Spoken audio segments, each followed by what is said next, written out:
Hello mga kakusina! Ako po ulit si Ate Angel ng Kusina ni Angel, and for today's video, tuturuan ko po ulit kayo ng another dessert recipe na baka hindi mo pa nagagawa or nasusubukan sa iyong kusina, kaya't panoorin mo ang buong video dahil madali lang po ito. So sa isang kasirola, inilagay ko na po dyan yung ating half cup ng cornstarch at 1/4 cup naman po ng glutinous rice flour.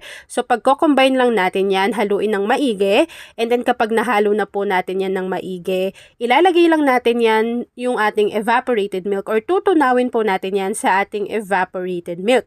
Sa pagtunaw po ng ating cornstarch pati glutinous, dapat unti-unti lang muna yung evaporated milk. So, inilagay ko, 2 batch yan. Kasi po yung cornstarch lalo na, kapag nabasa po yan, mahirap po yung haluin eh. So, dapat batch by batch yung ilalagay ninyo na evap. Tapos, haluin natin ito ng maigi para sure tayo na wala pong namumuo or naninikit na dry ingredients dyan sa bottom ng ating pan. So, kapag nailagay na natin yung ating evaporated milk, isunod natin yung natitira pa. So, in total po, gumamit tayo dito ng 2 lata ng evaporated milk na meron pong tig 370 ml. So, kapag nailagay na natin yung evaporated milk, haluin ng maigi yung ating dry ingredients para po sure na natunaw, at saka natin ilalagay dito yung 1 can or 390 grams po na condensed milk. After adding ng condensed milk, para maging balanse yung lasa, maglagay lang ng konting asin at konting vanilla essence. Kapag napagsama-sama na po yung mga ingredients dito sa ating kasirola, haluin ulit ng maigi bago pwede na nating buksan yung ating apoy sa ating kalan over high heat. So, painitin muna natin yung ating mixture. Kapag mainit na yung mixture, tsaka natin ilalagay yung apoy sa katamtaman. Tapos po, continuous na natin itong haluin dahil mabilis na po nakakapal yung consistency ng ating cream mixture. So, habang hinahalo natin yan mga kakusina at hinihintay po natin na makuha yung ating consistency na hinahanap, please don't forget to like and follow yung ating Facebook page, Kusina ni Angel. Kung meron din po kayong Instagram, paki-follow na rin ako, Kusina ni Angel. At kung gusto mong matuto pa ng iba pang mga recipes, or gusto mo rin mag-share ng mga niluluto mo everyday, pwede kang sumali sa ating Facebook group. Andyan lang po yan sa ating Facebook page. At kung may TikTok ka na rin kakusina, follow mo na rin ako doon. Hanapin mo lang yung ate mo, Angel. At ayun naman kakusina, kapag naluto na po yung ating cream mixture, tinransfer ko lang to dito sa aking mga lagayan, tapos po sinet aside ko na yan.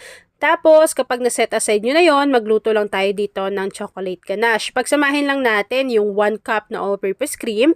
Painitin nyo muna yan bago ilagay yung 1 cup na chocolate chips. Tutunawin lang natin yung chocolate chips para maganda naman syempre. Ayan, tapos kapag natunaw na yung ating chocolate chips, i-transfer lang natin ito dito sa ating mga cream mixture. Kapag na-transfer na yung ating mga chocolate ganache, ilagay nyo lang to sa inyong chiller. Siguro mga 2 hanggang 3 oras yung hinihintay ko dito. Kapag nag-firm na yan, maglagay lang tayo ng cocoa or cacao powder sa ibabaw, and then pwede na po natin tong i-enjoy.